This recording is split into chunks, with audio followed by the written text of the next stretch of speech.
So Kamala Harris is coming out and trying to rescue the Democrat Party because they have a black men problem. They have a black men problem, but just as much as the black church has a black men problem. When black men abandon the process, it doesn't work too well because other men is going to tell other men. And the reason why we talk to other men is because we know what's going on. So if you look at the black church, black men are gone and they're not coming back no time soon because the black church doesn't offer anything to black men. We see what other black men are doing in that church, pimping and, hoeing and every kind of, listen, a man know a pimp when he see one, we know that, right? You're using God, being a false teacher and a false prophet. So a lot of men just walked away. Now a lot of men are walking away from the Democrat Party. And of course they know this and they see this. So they sent out Sister Kamala here. And her job is to go out here and try to get you black men back on the Democrat Party. So she had a private meeting, and she wants to target young black men, not black men in general, but young black men. And there's a reason why she wants to target young black men. The reason why you target young black men, because young black men are a little bit easier to sway. Young black men don't have a lot of experience, because I was a young black man at one point in time. So I understand that. They get imposed. They get really not, what's the word I'm looking for? They get kind of impressed with certain things by certain people. No one on this world could really impress me at this stage in the game. Because to me, you're a human being. I don't care how much money you got. I don't care whatever. I'm not really too impressed. I look at you as a fellow human being in the world. So I can sit down with any leader, any rich person, don't matter. I can sit down with you. We two human beings. Young black men can't articulate the things that black men need because they don't have the life experience to articulate. They can articulate what young black men are facing, and I'm not dismissing, what they can articulate. But let's say someone like in at least my age group, and I look at it, what young black men need and black men who are, middle-aged, black men who are older, just all the way around, some things going to benefit black men. But let's continue to read what Kamala is what she had to do. She said she wanted to know how the White House can assist young black men with overcoming stigmas. Now, see, she would not sit down with brothers that know what they're talking about. Because what do you mean? How can the White House assist? I think in 2020, during the George Floyd uprising, what you can do to assist young black men, and you haven't done it. See, a lot of young black people won't fire off like that. And it's nothing against them, but they won't fire off at you like that. Because I would have told you, Vice President Harris, you didn't do the thing that we sent you to the White House to do. We sent you there, right? We're talking about the black collective, not me, but the black collective sent you there to end qualified immunity, to get us a George Floyd bill to rein in these race soldiers, and y'all didn't do it. What do you mean why you sitting here asking us what you can do to assist, and you didn't do the thing you were supposed to do when you got in there? I think this is very insulting that you're asking us what y'all need to do. You didn't do the first thing we asked you to do. We've been talking about how we need a hate crime bill. Why are you asking us about that? Y'all monitor the internet all the time. You know what we're talking about. There's no secret. There's nothing hidden from y'all. You've been hearing black people say they need an anti-black hate crime bill. Y'all not silly. Don't y'all let these people play dumb with you and say, what can we do to help you? The United States government monitors the internet, monitors everything. They know exactly what all of us are talking about. That's their job too. She knows we're talking about an anti-black hate crime bill. Number 3, she knows we're talking about reparations. She knows that. Why are you asking a question that you already know the answer to?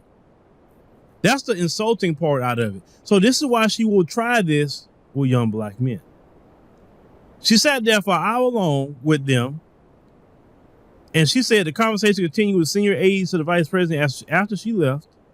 It said they left the impression of the White House looking to expand its policies, they said, or improve its engagement with young men of color. See, right there, that's not black men. When you start using men of color, that's not black men. They say the purpose of the meeting was really for them to listen, for her to listen, her team to listen, and really figure out how to dig deep and think through an international plan around engaging black men, particularly young black men in this country who don't see themselves in the process, but most importantly, to address the concerns and issues. That's according to NAACP National Vice President of Campaigns, Dominic Whitehead. That's what he said. Now, they say Harris and her team were adamant about keeping the more than 30 participants apprised of what they do and what they plan on doing. It said the current manager of the state outreach of the Credit Union National Association and the civil rights organizer. They continue to say here the meeting comes as President Joe Biden prepares to give his State of the Union address and possibly announce a re-election bid in the wake of a midterm cycle in which many black male voters said they felt abandoned by the Democrat Party. You've been abandoned for 50 years. They say black women vote at higher rates for the Democrat Party. They say compared to black men during the 2020 presidential election, 95% of black women voted for Biden, while 87% of black men voted for him, according to the Pew Research. They say Harris has been holding listening sessions with civil rights leaders, and they talking about deletion rights advocates. They say students and others. They say 2 days before Harris's meeting with young black men, Biden emphasized his administration's effort to pass federal voting rights reforms. Yes, that's what young black men need, voting rights. That's what we need, not race soldier reform, not an anti-black hate crime bill, not reparations, voting rights. This is why black men are walking away. And I will be one of the prominent voices to make sure to keep telling black men to walk away. Because what I'm learning every day, black men don't have really many voices speaking for black men. We don't have many. And then we do have some voices. These voices are shamed into submission, what I've also have been studying. If black men get it right and black men do great, the whole black community do great. Period. The men are the leaders of a community, whether we like it or not. The reason why our community is screwed up is because our community has been operating off of a matriarchy. That's been done by design. It's been assisted by white supremacy. They make sure that the women get above the men. They make sure to always incentivize the disrespect of black men. They make sure that to discount the lives of black men. They make sure of it and make sure everybody else do it as well. But black men, we are our brothers that can take on the world, unified. And what we got to say is we got to take a stand as black men and tell them, stop playing games with us. Keep your voting rights bill. I don't want it. What's the point of your voting rights bill? And I'm not voting for you no way. What's the point of it? Give us our race soldier reform. And I mean reining them in like ending qualified immunity. Since we're talking about Tyree Nichols here, we need an anti-black hate crime bill. We need reparations. We need financial reform in the banking. In other words, where they are audited all the time on how they give black people loans, whether they're home loans, business loans, or just even personal loans, how many they're given to black people, how many. They need to make sure to have audits of people who appraise homes, make sure they're appraising things at the right cost and not shortchanging black people on the sale of their property. There's so many things that actually Biden and them could do right now that don't need congressional approval, because reparations would need congressional approval. Race soldier reform at a federal level would need approval. I'm talking about just federal law, not him doing something just on federal law enforcement. We're talking about federal law. But when it comes to him auditing banks, him putting in certain reforms, even saying, okay, let's help black people by giving them a good down payment assistance so they can get into, single family homes. There's so many different things that they can actually do. But black men right now saying, you got to show me something. And you don't have to show us nothing. You don't have to. But what black men have said, they're walking away with their feet. And this has been the theme for a lot of black men. Black men are walking away with their feet from a lot of people. They're walking away from the Democrat Party because they're not acting right. They're walking away from these modern women that's acting a fool and not treating brothers right. They're walking away from them too. Some of these brothers are just leaving the country. They didn't have it. So this is a season of men walking away. And we talking about your upper mobility men. We're not talking about the Pookie and Ray and them types and the Dusty Brigade, because you got a Dusty Brigade that's not Pookie and Ray, but they just straight Dusty. They always be around. The super simps, they always be around. But we talking about the majority of men. They're sick of it. They're not putting up with it no more from any of you politicians. And the reason why the Republican Party a lot of times is getting black men's attention. Do you know that a lot of black men voted for Brian Kemp in Georgia over Stacey Abrams? Why? Because Brian Kemp actually offered some things to black men that they understood. Brian Kemp didn't talk down to black men like Stacey Abrams was talking down to black men. See, them days of y'all talking down to black men, disrespecting black men is over. It's over. Black men are finally saying enough is enough. And when black men say enough is enough, have you noticed how a lot of the women start saying, you know what? I like that. I like these brothers starting to stand up. I can respect that. I can get behind that. Because women can't respect a simp. Women can't respect a coward. They can't. Even when you walk away from something, you taking a power position to say, I'm not going to be a part of something, so I'm leaving. I'm straight going. I'm not going to be here. Play games with me if you want to. I'm out. Even on the dating level, when a man tells a woman a certain thing and she disrespects him in a certain way, if he just gets up and walk off, she may not like it, but it's more powerful because a man knows how to leave when he's being disrespected. And the Democrat Party has disrespected black men for a long time, a very long time.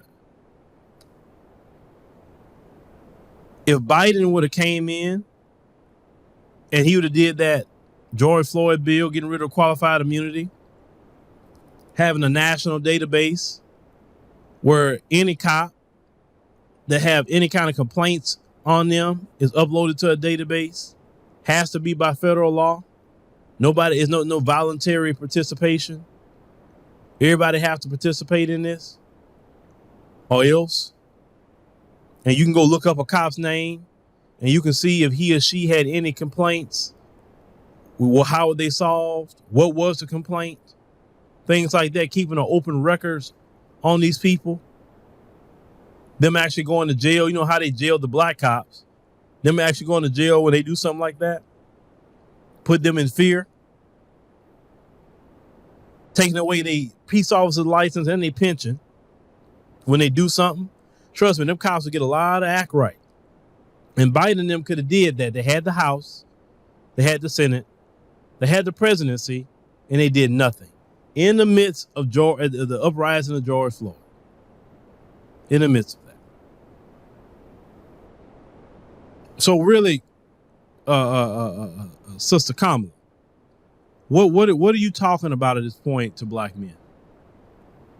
Y'all know what you need to do. You said that y'all promised to empower black men, and y'all haven't done anything. Okay. Now they said the Biden administration faces pushback. They said polling of black men after the 2022 midterms showed they still overwhelmingly approve the Biden administration, but more work can be done. They said that they found that 81% of black men approve of Joe Biden, how Joe Biden is doing, but only 59% of black men say they were satisfied with the direction the country is headed, and 41 saying they dissatisfied. And I guarantee you, if you quantifying all black men, but break it down by age, I promise you it wouldn't have been no 81%. We talking about the baby boomers and all those men that's in there. And unfortunately, I'm not saying all, but unfortunately, the baby boomer generation is a big problem. Unfortunately, for the black community. I would say all communities at this point, but we were talking about black community and black men in particular. We would have a radical change in the community if the oldest people representing us would be Gen Xers. Let's say the oldest, and the youngest Gen Zs. If we had those three groups, Gen X, millennials, and Gen Zs, running the country would be totally different. And those baby boomers don't want that kind of change because it's going to change. It will be radically changed. And I think for the better, not for the worse. But don't let the Democrats play games with you black men. They know exactly what we need. We need that so we can help our daughters, so we can help our sons, so we can help our wives, girlfriends, moms, dads, just our overall community. We need that. And anything that we get, of course, the community going to benefit. The attack is always on the black man. And the black men, you walk away with your feet, they get nervous by that. They're nervous. Because when you're not in line, that scares the power structure. As long as you're out there running, voting Democrat, hey, boy, we got black men right where they want them. But when black men are starting to walk away from the Democrat Party like they walk away from that black church, that makes people nervous. Because they say, wait a minute, what black men are doing? Wait a minute, this is not the prescribed politics for black men. They're supposed to only vote Democrat. That's it. They don't supposed to be even discussing no Republican. They don't supposed to be discussing no sitting it out. No. This isn't the script for black men that we wrote down. We're talking about white supremacy says. What we wrote down for black men. Slowly but surely now, even Republicans are talking about trying to reach out to black men. They don't say black women because they see the 95%, but they're saying black men. Because the Democrat Party has gotten so what they accept in their party is so against, just what black men stand for. That's why some black men say, man, I'd rather go with the Republicans on some of this stuff, man. All this unchecked immigration. Democrats approve of that. All this drag queen reading with the children stuff. Black men not down with that. They prioritize everything but what brothers need in this country. So they have a right to be scared. And I'm going to be here every step of the way covering it. You better believe that. But thank you, ladies and gentlemen, for joining us on the podcast. We greatly appreciate it. Make sure you click the subscribe button. Make sure you click the like button, and we'll see you on the next one.